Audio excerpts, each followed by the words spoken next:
We are ready to get started this evening, and there are some handouts going around as we have had with this class so far. So if you don't have one, you can flag Robert down or Cole on this side, or we'll be sure you get a copy of it. As always, I have extras, or I can print them. I know that Trish is teaching and has asked about getting copies for watching later, so we can do that. They're saved on my computer. I can always get you a copy of that. But we're thankful that you're here tonight. Looking forward to a good study together and hopefully a good time of fellowship as we were already enjoying here just a few moments ago.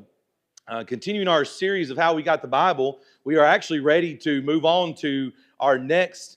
I've heard it referenced to several different ways. One of the main ways that it's been used, I think, in some of the main books is links in a chain. There are 4 links in the chain here of how we got the Bible.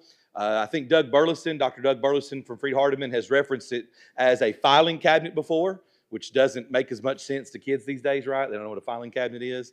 But like 4 drawers in a filing cabinet, and so you need all of them. You need each part of it. Thank you, sir. To get through and to understand it all. And really, like a link in a chain, they're connected. You can't really jump from inspiration to translation without this idea of understanding the two in the middle there, which tonight we're going to begin talking about the idea of canonization, which is probably one of the more interesting parts of this. We said that translation at the end, as we talk about the different translations of the Bible and the ones that we have and the ones that we use and all is pretty important. Folks like to kind of talk about that and think about that.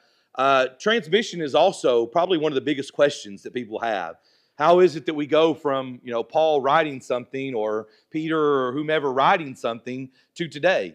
And manuscript evidence is not necessarily that challenging. Hopefully it's faith building when you think about these things. But it's kind of interesting to think about coming from, from the pen and the original piece of paper or whatever scroll it might have been all the way to today. But second behind that might be this question that we're going to start talking about tonight, which is the idea of the canon. And we'll have some illustrations about that here in just a moment. But if, inspiration is what God did, then canonization is how it was received or which books God inspired. I've heard it a few different ways. I feel like I need to apologize up front tonight that it's one of those days where I feel like I've consumed so much about this, it kind of goes around in circles in my brain. I hope it comes out and makes sense to you.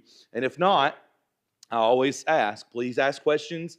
If something comes up later and you want to text or call or try to write it down and ask me on Sunday, you're more than welcome to do that. But today's one of those that I felt like I was going around in circles at times, and I hope that I can put it out in a way that is helpful and understand that you can understand it tonight.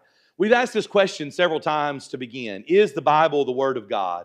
And we've tried to emphasize of whether it is or it isn't. It certainly claims to be inspired of God, but when we've used this slide that looks kind of like this each week to try to understand, the importance of that question. If the Bible is the Word of God, then what are you going to do with it? Same thing with Jesus. The question comes to you as we sing in that particular song. So what are you going to do? What will you do with Jesus? And so the same thing is true. Is the Bible the Word of God?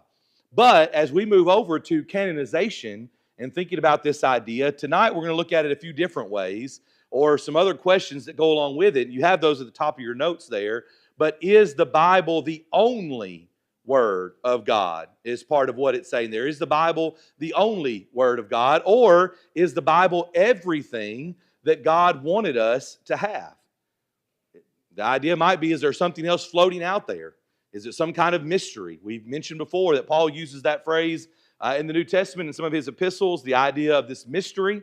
And so, what does that mean? Is it something we can't understand?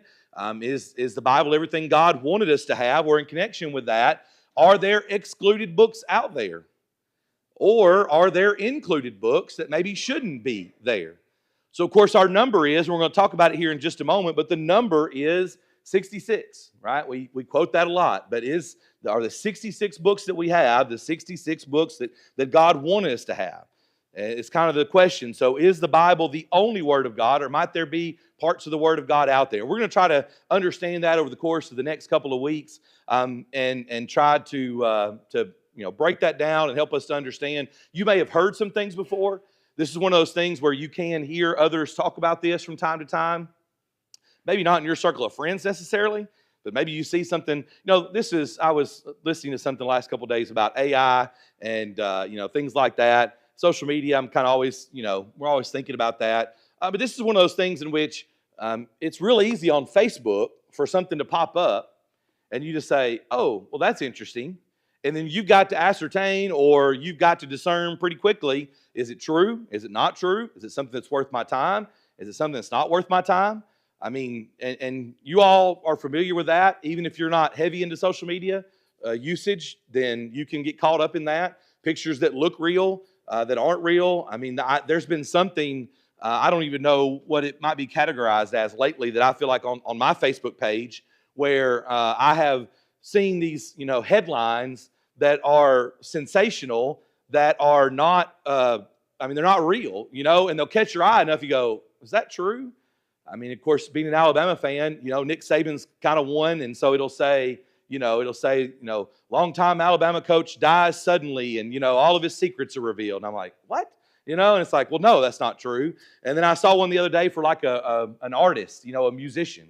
I was like, I hadn't heard that either. Well, it wasn't true. It's just fake news coming across. And so these are the kind of things you might hear and you might see come across a timeline or a social media feed that you have to say, well, what am I going to do with that? How am I going to handle that? So, yeah, you may not sit down at the table with somebody who says that there are 73 books of the Bible, but you might see it, and somebody that you know, and even a Christian that you know, might have shared it. And then you say, well, do I need to talk to them? Do I need to ask?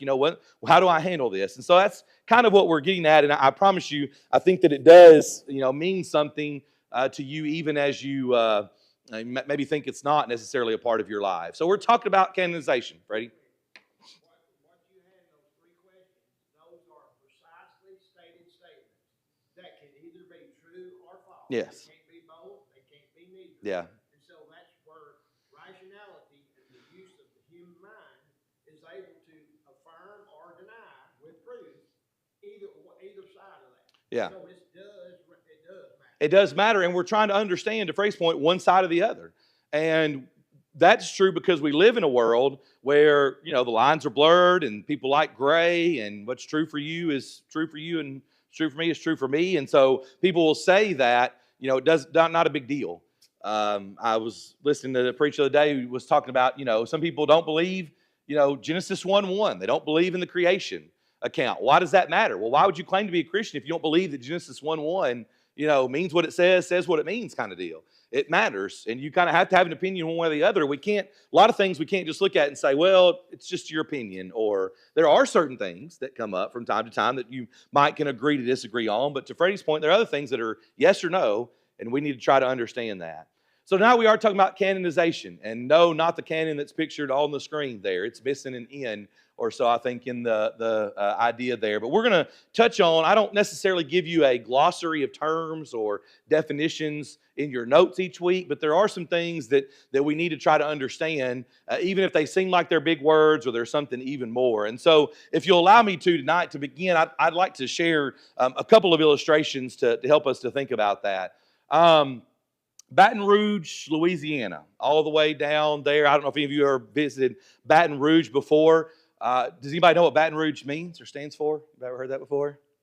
Red Stick. All right, I was hoping somebody might know. All the way down there at the base of the country is Baton Rouge, and it's said that the French explorer that found Baton Rouge saw a red stick, or a stick with red on the end, as he entered into that area. And he saw that this red stick was there, and that it was a divider between two tribal hunting lands. And so this French explorer deemed it Baton Rouge, red stick. But if you go a little further outside Baton Rouge, where that red circle is over there to the left, you'll find what's called Avery Island. And if you are a fan of Tabasco sauce, if you've ever had a version of Tabasco sauce, then you have eaten or enjoyed something from Avery Island, where the Tabasco farm is and headquarters are down there. And so that's the little spot of land. And I mean, I could have kept zooming in, but you can see Baton Rouge maybe over here to the middle section of the map. And of course, over here is where we all go, right? Gulf Shores and Pensacola and all that. But Avery Island is out there. Well, Avery Island is also known for a Baton Rouge, but it's called El Petit or La Petite Baton Rouge, because what they do at the Tabasco place is, and my understanding is they may still do it today, is they use a red stick to know when the pepper is supposed to be picked. No, I'm not going to say that more times really fast. But Le Petite, Baton Rouge. And I think today, my understanding is they still do this. How do you know when the pepper is supposed to be picked to get the exact color that the Tabasco company wants you to have to make its sauce? You go around with a red stick to measure, a Baton Rouge. And so when you think about it that way, you're sure that you're going to get what you want. And again, I mean, even on their website, it says they're still handpicked. It says they're still members of the, I guess it's like McElhaney, as you see on the logo there, family that's a part of the company there. And so this is how they're able to determine, when something is ready to go, and they're able to do it. So it's like a measuring stick, if you will. Now, maybe if you'll allow me to, there's another pretty good example of this, and it has to do with this young fellow that many of you remember from 1977 or 1980 or 1983. And if you're like me, I've always been a Star Wars fan.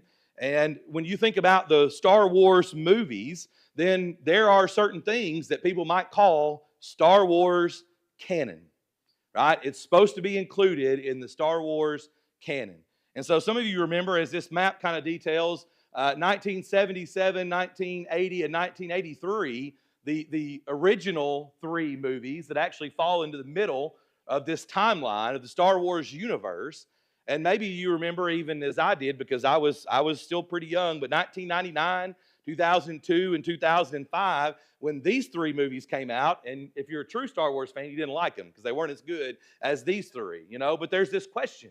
What is Star Wars canon? Today we've got a baby Yoda that runs around that all these kids are fans of today. And there's comic books and there's toys, and all this stuff is a part of Star Wars canon because it's a part of the original material, or the material, you might say. And there are other things that would not be considered that. Somebody might say, well, that doesn't belong. For instance, in 2002, something that might not be canon, there was a 14-year-old young man who was a high school student in Canada, and he went viral.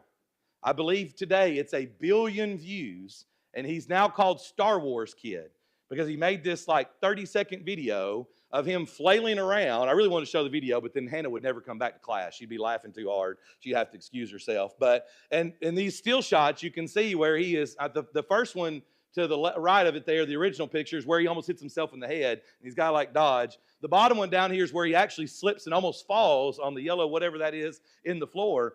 But he went viral. 1 billion views of this particular video and he was dubbed Star Wars Kid.